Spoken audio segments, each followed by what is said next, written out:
Now, Executive Suite with WPRI.com reporter Ted Nisi.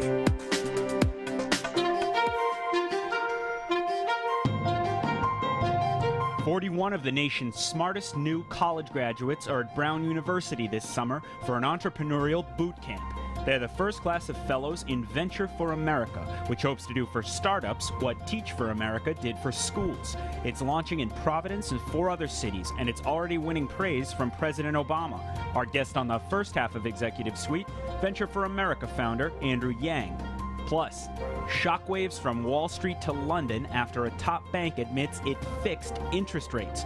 How one local academic sounded the alarm. Joining us for the second half, Providence College professor Michael Kraten. Welcome to Executive Suite. I'm Ted Nisi. Andrew, thanks for being here today. Thanks for having me, Ted. So let's just start off with the most basic question. What is Venture for America? Venture for America is a new national nonprofit that recruits and trains top college graduates who want to, at some point, start and found their own businesses. What we do is we match those recent graduates with existing businesses, existing startups and entrepreneurs so that they have a couple of years to develop before they start businesses of their own. So I mentioned the Teach for America comparison at the top. You hear that a lot when people are writing about you, putting these in almost underprivileged cities, the way those are students put into underprivileged schools. Providence is one of the first cities you chose. How are you choosing which cities to start these folks off in? Well, honestly, we came to Providence in part because of my personal connection here. I graduated from Brown back in '96. And Venture for America was partially inspired by Charlie Kroll, an entrepreneur here in Providence who also graduated from Brown. Charlie runs Andira, people might recognize at home, the financial services tech firm. Yeah, and Charlie was an inspiration to me personally, where he'd created 90 plus jobs here in Providence. And I saw that there was a real opportunity for us to be able to bring other people along in Charlie's footsteps. Now, is this more to help the companies, to help the students? How do you look at that? Well, we think it's a win-win-win, with a third win being the regions that the companies are based in. So if you look at a company like Andira here in Providence, they're prospering, but they always need an influx of recent talented graduates to help fuel their growth. On the other hand of the equation, you have all of these aspiring entrepreneurs who are graduating from college each year who don't know how to get started. So what we do is we match those two groups together with a hope that over time these fellows will go on to be like Charlie and start more companies in places like Providence. Now, Charlie, I know his story well. He started it in his dorm room at Brown. He started Andira, he built it up from there. Why have this sort of middle step for these would-be entrepreneurs who just get out of college? Well, you know, Charlie is a remarkable entrepreneur, and he's a bit of an outlier in the sense that most seniors in college aren't up to creating a 100-person firm. And I put myself in this category. I graduated from Brown in '96, and it took me a number of years to start my first company, and I saw firsthand how difficult it was. So we think that there's a necessary intermediate step for these recent graduates who are aspiring to be like Charlie to get some seasoning, get some exposure, get some industry experience. And why put them at smaller firms as opposed to big global firms? Put them at Apple, put them at Facebook, places like that.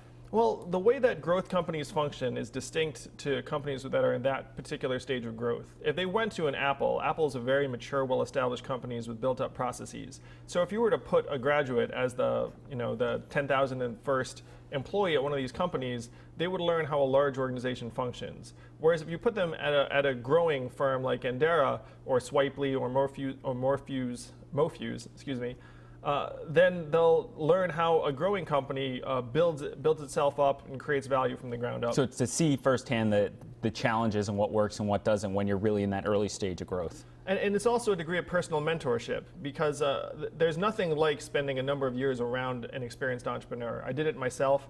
After I started my first company, which did not work out, I then ended up apprenticing and being the VP to an existing entrepreneur and maturing that way. So I believe in the direct impact that mentorship can have on. Do you think you would have benefited with your first firm if you'd had that experience first? Oh, very, very much so. I mean, I went to law school after I graduated from Brown, which didn't turn out to be the right step for me since I practiced law very briefly before starting the first company. So I think that a lot of people that are involved with Venture for America see it as the program that they wish existed when they graduated from school. Now let's talk nuts and bolts. How many students are here? How many applications did you get? How did you pick them? Who are they? Oh, well, we got hundreds of applicants from all over the country, from national universities. I personally visited 35 universities last year to make the pitch and recruit graduating seniors who were interested in learning how to build businesses and creating opportunities. So Hundreds of applicants, and there was a multi-stage selection process that involved online submissions, phone interviews, and then an in-person selection day in New York City. And after the selection days, we would make offers to successful candidates. And I'm happy to say virtually everyone we extended an offer to accepted and joined the program. And right now they're finishing up this week at Brown and elsewhere in Rhode Island, a boot camp for entrepreneurs, a training camp. What is that? What are they hearing? What are they doing? Well, we know that many startups don't have very rigorous established training programs because they're new, they're just getting started. And so what we wanted to do is we wanted to give these up-and-coming entrepreneurs and fellows a chance to be able to develop professionally from day one. So we had McKinsey, IDEO, a professor from Harvard Business School, a professor from Brown, and a number of established entrepreneurs and venture capitalists come try and teach the fellows how successful businesses get started and how they succeed. And next step, they fan out to companies. I think you told me before the show 4 are going to be based here in Providence. What are the other cities? The other cities are Detroit, New Orleans, Cincinnati, and Las Vegas. Interesting company that we're in there. And they did they get paid while they're working there over time? How does that work? Sure. The companies have a genuine business need to be able to take these fellows on. These are not interns. These are early stage hires and employees. That's an important point. They'll have real roles, real jobs. They're not just doing make work when they get there. Oh yeah. The company is paying a full salary, though discounted to what many of these graduates could command on the market. But they're getting paid a salary for these 2 years by the company, and the company has a chance to interview them and vet them during the selection process. And they spend 2 years doing it. What happens at the other end? Well, the goal is that at the end of 2 years, our fellows will have a really solid sense as to how businesses are developed and built. And then there are a number of things that could happen. At this point, they're probably already quite experienced in their companies and ready to assume more responsibility. So it could be that they become managers or executives at the companies that they're placed at, which would be a great win because all of these companies need continuing development of their talent rosters. They could also start their own company, and at this stage, they have a little bit more experience. They have some relationships and a network within the cities, access to some capital. Venture for America has actually pledged $100,000 in seed funding to the first class for those fellows who do go on and start a business. All right, we have to take a break. When we come back, we're going to hear what Andrew heard from Barack Obama at the White House. Stay with us. You're watching Executive Suite.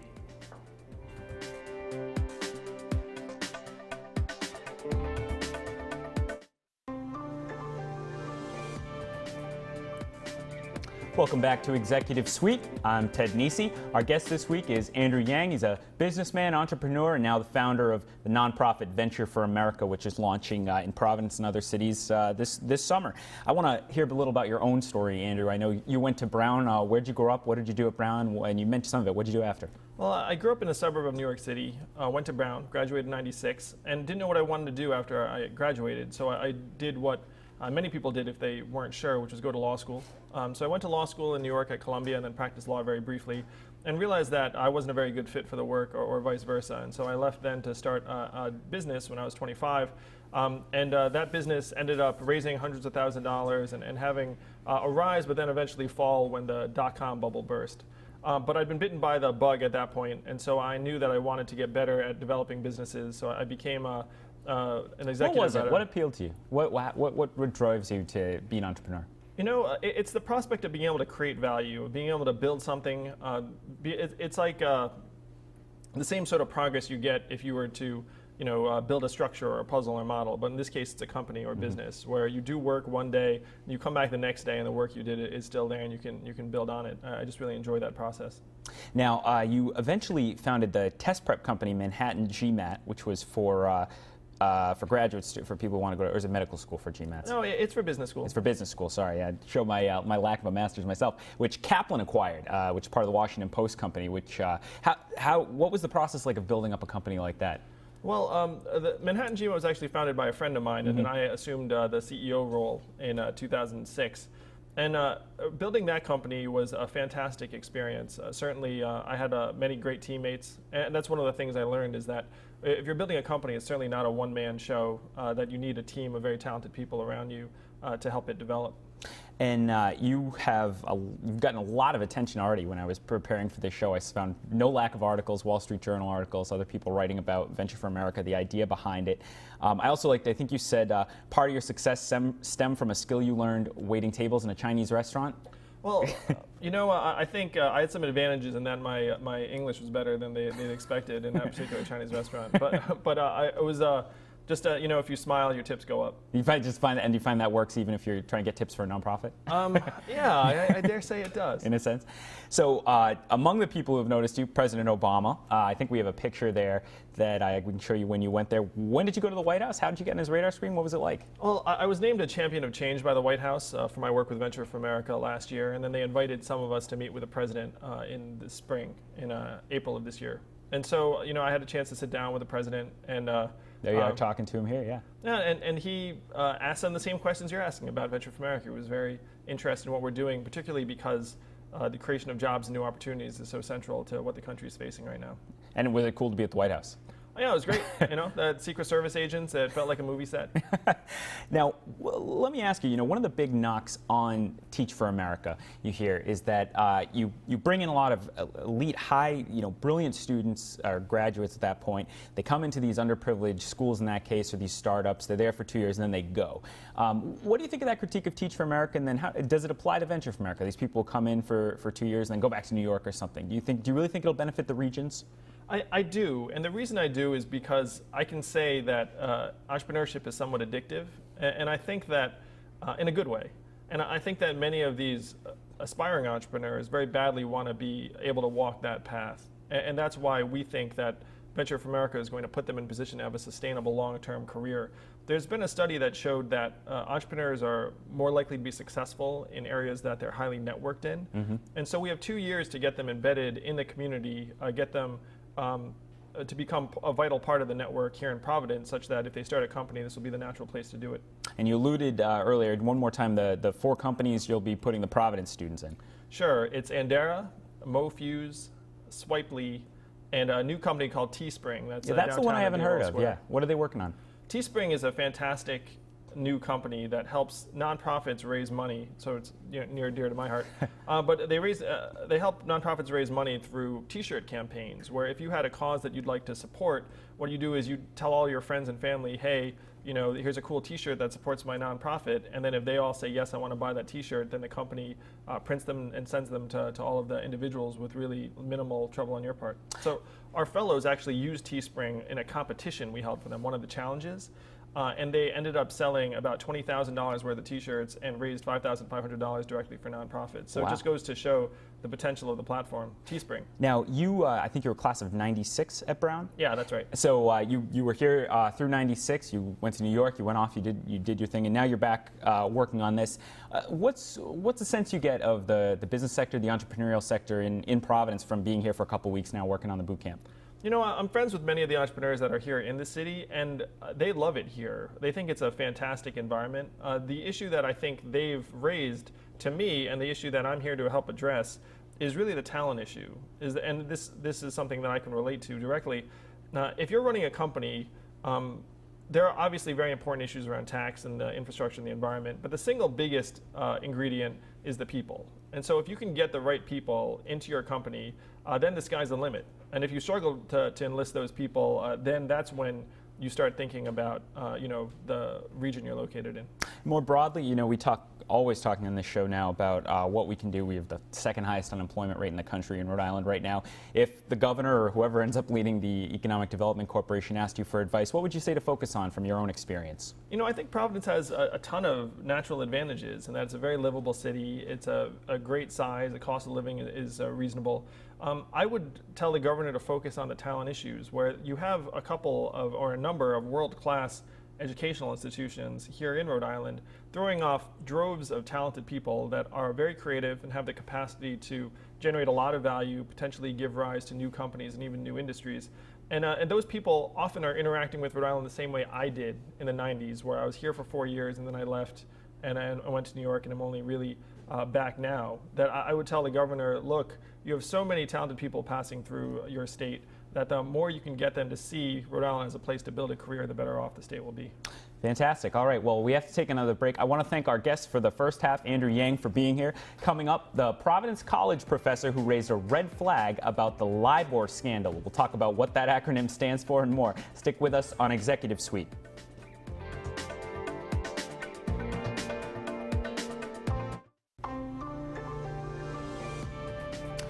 Welcome back to Executive Suite. I'm Ted Nesi. Our guest for the second half is Michael Kraten, accounting professor at Providence College and suddenly a celebrity in the financial journalism market thanks to the LIBOR scandal. Now, LIBOR stands for London, let me get it right, Interbank Offering Rate, is that right? That's exactly right. And that is a rate, I'm going to let you explain it. Explain what the LIBOR scandal is in the simplest terms you can and why a viewer at home who thinks this sounds arcane might care. There are 15 to 20 global banks. Those are the banks around the world that are so-called too big to fail. They all have offices in London. Every once in a while, one of their London offices or branches runs a little bit short of money. So they walk across the street or pick up the phone, call their friends, their colleague banks who are also in the same community in the financial district of London, and they say, please lend me a few British pounds. The bank that is doing the lending to tide the other bank over will charge something of an interest rate.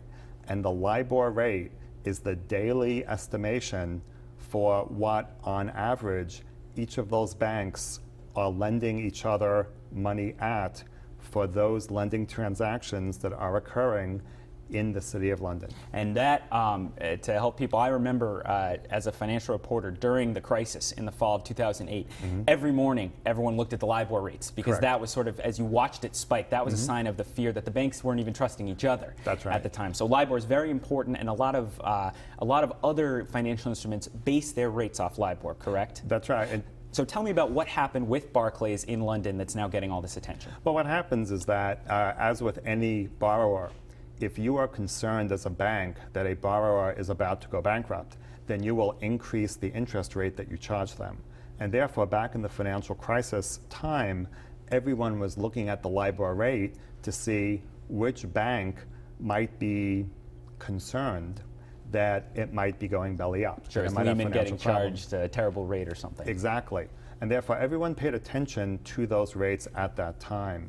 Now, the banks themselves in London got together decades ago, more than 20 years ago, and said, it might be helpful for us if we told the world the rates at which we were lending each other money. And therefore, they created this policy or practice where they reached out to their own trade association called the British Bankers Association, located in the City of London. And every day, the British Bankers Association, which is the trade association for the banks themselves, calls each of the 15 to 20 banks, which are global banks in the city. And they essentially ask each bank the question, if you needed to borrow money from another bank in London today, whether you are actually borrowing money or not, what do you think you would need to pay for an interest rate? And now Barclays has admitted they fudged the rate. Is that a fair way to put it in layman's terms? Well, I would say that they provided a rate that was not necessarily equal to the rate that they thought they would pay, but was rather a rate that was equal to something that would help them make more money. And to give people, and that then sends off a cascade. It changes the LIBOR rate that's reported. It changes all those financial instruments. That could include mortgages or financial instruments that nonprofits have right here in Rhode Island. I know some of them have LIBOR-based things. Now, part of why I have you on with me to talk about this is you wrote a paper long before we knew anything about Barclays with some colleagues. What did you find in the paper? Back in 2008, I got together with 3 colleagues, and we said, you know, something very interesting is happening. Every time the British Bankers Association is issuing their daily rate, they don't just announce the rate itself, they announce the estimates that each of the 15 to 20 banks are providing them, the estimates that they use to calculate the rate. And as a result, it may not only be sufficiently interesting to look at the rate itself, but if you look at how each bank's quoted rate or estimate is changing over time, you can learn over a period of time how the bank's fortunes are changing. And so we started to look at each bank's individual quotes from day to day, week to week, month to month. And it was what we didn't notice that was as interesting as what we did notice. How so? Well, you would expect that on a daily basis, since banks' financial positions change day to day, minute to minute, second to second sometimes, that the interest rate that each bank would borrow money at would normally change. However, there were certain banks which for extended periods of time claimed that the borrowing rate that they were quoting would not change at all. And what did you think when you noticed that? That's odd, because by definition, the reason why LIBOR is quoted daily is because you would expect to see daily changes. And then there were other times when the quoted rates that certain banks would offer would suddenly change by a dramatic amount. And then sometimes we were able to look back in the newspapers and try to figure out what was happening on a certain day when a particular bank's trends of quotes would suddenly change. And we would say, well, that's interesting. There was a bit of news that hit the newspapers on that day that actually affected the banks. And on that very same day, certain banks would change their rate quotes after not having changed them at all for an unusually extended period of time.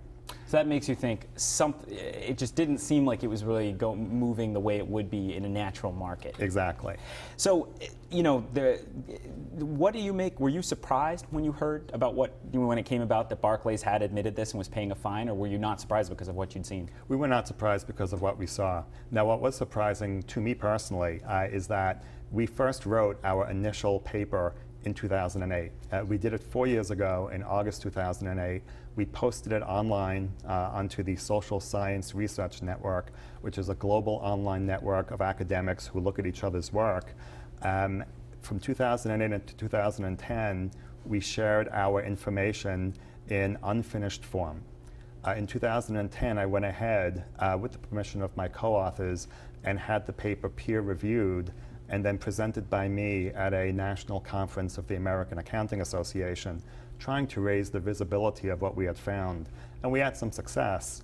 Did regulators speak with you after that? No, not at all. You never heard from regulators? Other academics did. No regulatory feedback and no feedback from the banks themselves. Was that surprising? I was somewhat surprised and a bit disappointed by that.